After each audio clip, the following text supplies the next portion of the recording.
तो आज हम बात करेंगे क्लास 10th के फिजिक्स की और लेक्चर नंबर 2 की। लेक्चर नंबर 1 में हमने पढ़ लिया था।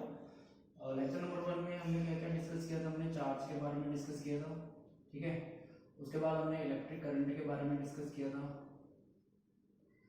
और उसके बाद हमने जो डिस्कस किया था वो था हमारा इलेक्ट्रिक पोटेंशियल। तो ये 3 टॉपिक हम डिस्कस कर चुके थे ऑलरेडी। तो जो आज का जो हमारा नेक्स्ट टॉपिक है वो आज हम बात करेंगे इलेक्ट्रिक पोटेंशियल डिफरेंस की। तो इलेक्ट्रिक पोटेंशियल डिफरेंस क्या होता है इसको हम समझेंगे। इलेक्ट्रिक पोटेंशियल डिफरेंस के लिए मान लो कि आपके पास ये क्या है, एक +q चार्ज है। इस +q चार्ज को हम क्या बोलते हैं? इसको हम सोर्स चार्ज बोलते हैं, ठीक है। ये हमारे पास सोर्स चार्ज है। तो इस सोर्स चार्ज की वजह से क्या होगा, इसके आसपास क्या होगा, इलेक्ट्रिक फील्ड जनरेट होगा। जिस तरीके से क्या होता है, कोई मैग्नेट है, मैग्नेट के आसपास क्या जनरेट होता है, मैग्नेटिक फील्ड जनरेट होता है। ऐसे किसी सोर्स चार्ज जो है जो कि स्टैटिक है, इसके आसपास क्या होगा, इलेक्ट्रिक फील्ड जनरेट होगा। मान लो इस तरीके से क्या है, +q की वजह से अगर हम इलेक्ट्रिक फील्ड को बनाएं तो जो इलेक्ट्रिक फील्ड लाइंस होती है वो हमारी आउटवर्ड्स होती है। इस तरीके से हम इलेक्ट्रिक फील्ड लाइंस को ड्रॉ करते हैं। ये प्लस चार्ज की वजह से इस तरीके से हमारा एक इलेक्ट्रिक फील्ड होगा। तो इस सोर्स चार्ज के इलेक्ट्रिक फील्ड में अगर हम किसी चार्ज को मूव कराना है, हमें किसी टेस्ट चार्ज को इस सोर्स चार्ज के इलेक्ट्रिक फील्ड में हमें मूव कराना है, तो हमें कुछ ना कुछ क्या करना पड़ेगा, वर्क डन करना पड़ेगा। मान लेते हैं अगर किसी को हम इस तरीके से समझे, ये +q चार्ज है भाई, इससे इसका एक इलेक्ट्रिक फील्ड है जो भी इलेक्ट्रिक फील्ड जनरेट कर रहा है। इसके अंदर एक टेस्ट चार्ज रखा हुआ है Q0 जो पॉइंट B पर है। अब इस Q0 को पॉइंट A तक हमें मूव कराना है।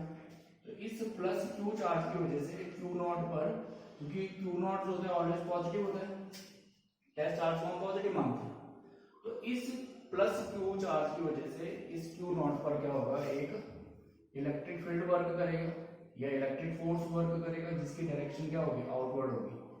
तो इलेक्ट्रिक फोर्स जो है हमारा वो आउटवर्ड डायरेक्शन में वर्क कर रहा है।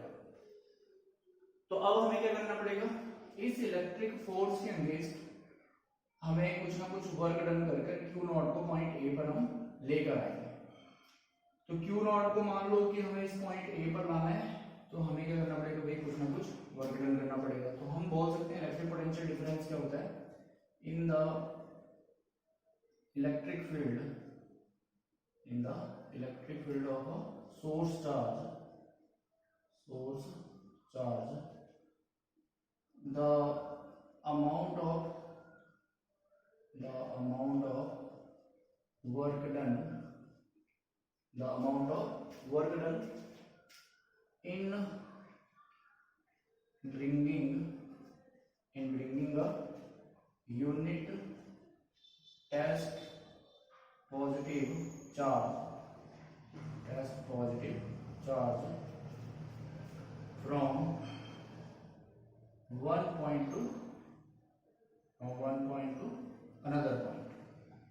from one point to another point,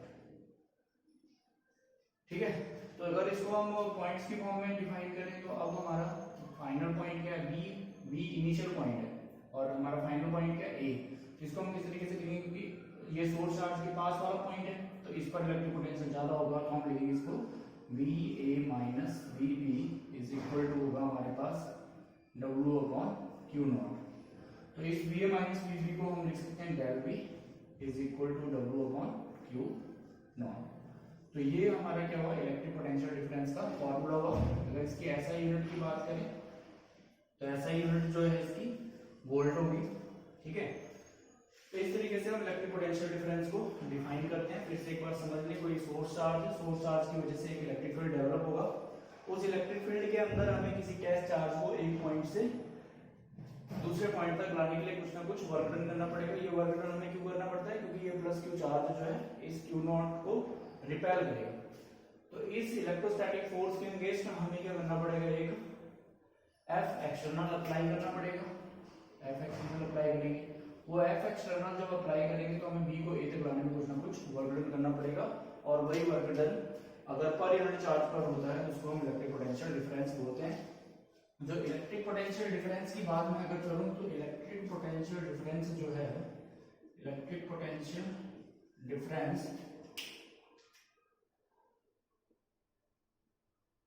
is required for the flow of charge between two points,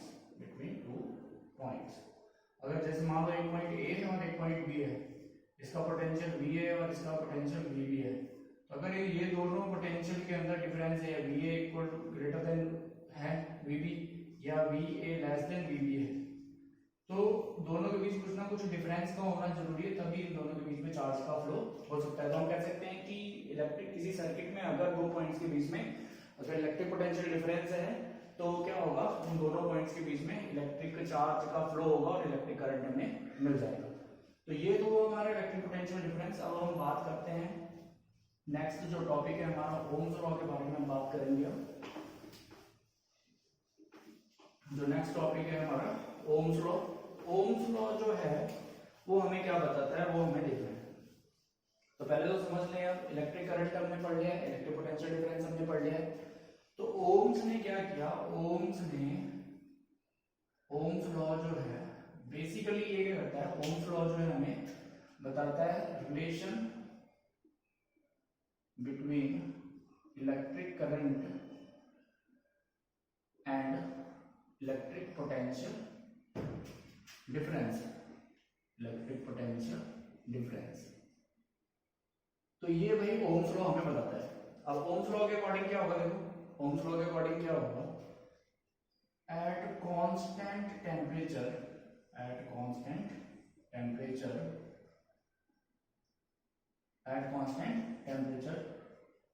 the amount of electric current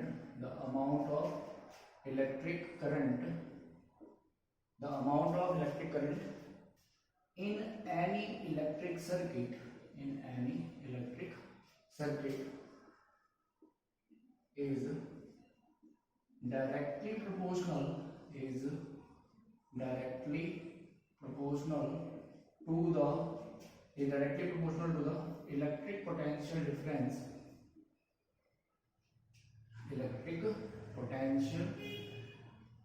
difference applied in the circuit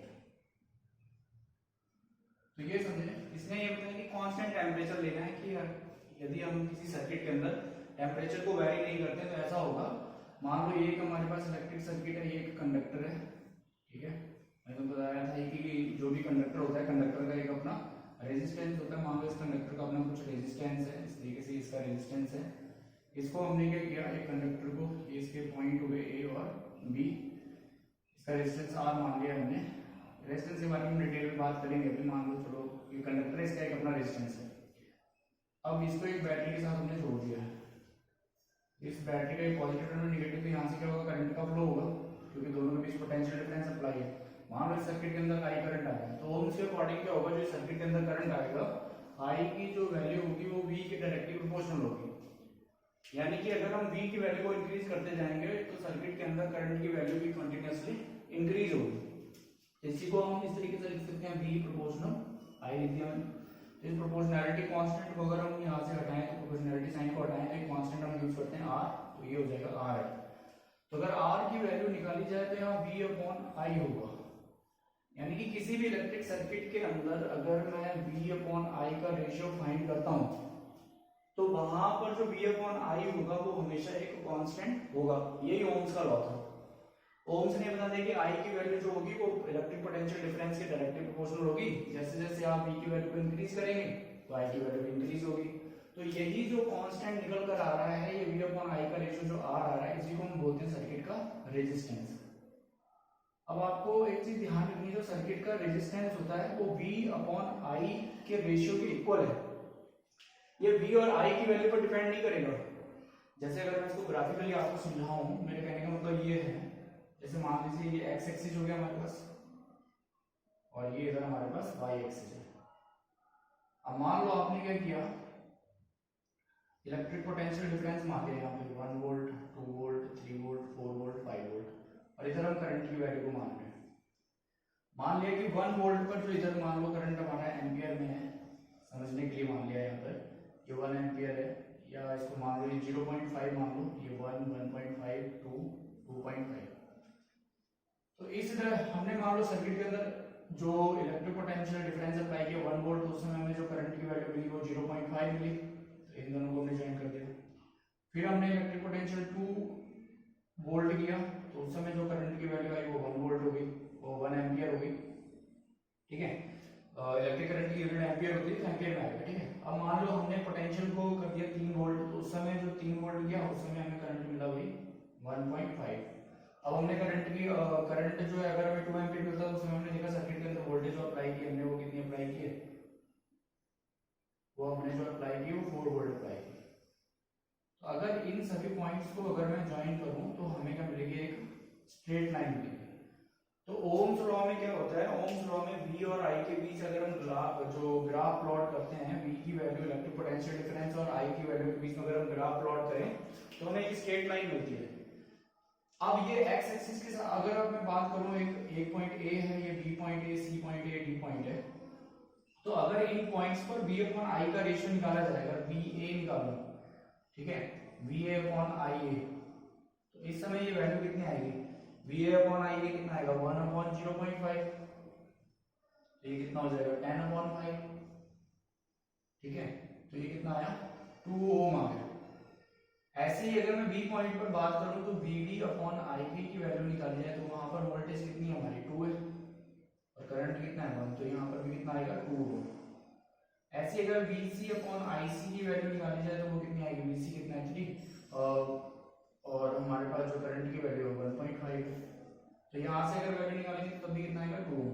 कहने का मतलब ये है कि V और I की वैल्यू चेंज हो रही है बट इन दोनों का रेशियो हमेशा क्या है, कांस्टेंट है।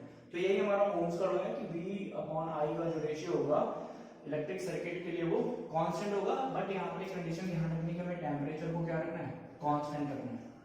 तो ऐसे सर्किट जो होते हैं, ऐसे जो कंडक्टर होते हैं जो ओम्स लॉ को, इस लॉ को फॉलो करते हैं, उनको हम बोलते हैं ओमिक कंडक्टर, ओमिक कंडक्टर। तो ओमिक कंडक्टर होते हैं जो ओम्स लॉ को फॉलो करते हैं, ओम्स लॉ को फॉलो करते हैं, तो वो हमारे सारे क्या होते हैं, ओमिक कंडक्टर होते हैं। और फिर दूसरा होता है non ohmic conductor, non ohmic conductor. तो नॉन ओमिक कंडक्टर जो है जो ओम्स लॉ को फॉलो नहीं करते हैं, ओम्स लॉ को फॉलो नहीं करते हैं, तो वो हमारे सारे कौन से होते हैं, नॉन ओमिक कंडक्टर होते हैं। तो ये ओम्स लॉ था। अब इसमें ओम्स लॉ में बहुत ध्यान देने वाली बातें हैं कि जो V अपॉन I का ग्राफ हम प्लॉट करते हैं, तो ये अगर ओरिजिन मानते हैं हम, V अपॉन I का जो ग्राफ प्लॉट करेंगे तो उसमें हमें एक स्ट्रेट लाइन पास होते हुए दिखेगी जो ओरिजिन से पास होगी, स्ट्रेट लाइन मिलेगी which is passing through the origin of the coordinate axis. अब इस पर थोड़ा सा ध्यान दें, अगर मैं V अपॉन I की रेशियो की बात कर रहा हूं तो ये जो स्लोप लाइन बोलेंगे इसको, और स्लोप क्या है वो किसको प्रोवाइड करती है, रेजिस्टेंस को प्रोवाइड करती है। तो V अपॉन I का जो ग्राफ है उसके अंदर आपसे पूछा जाए स्लोप जो है, स्लोप लाइन किसको बताती है, तो वो पैरामीटर रेजिस्टेंस को बताती है। तो ये हमारा ओम्स लॉ हो जाता है, इसको ध्यान से पढ़ लें, ठीक है। और आपको अगर इन टॉपिक में कोई डाउट होता है तो आप मुझे कमेंट बॉक्स में कमेंट करके भी पूछ सकते हैं, ठीक है। आज के लेक्चर में बस इतना ही, बाकी हम इसके बाद जो इलेक्ट्रिक पावर है और इसके कुछ टॉपिक्स बचे हैं उन टॉपिक्स को डिस्कस करेंगे। अगले लेक्चर में लगभग ये हम पूरा चैप्टर कवर कर लेंगे और फिर इसके बाद हम एनसीईआरटी को करेंगे। Thank you.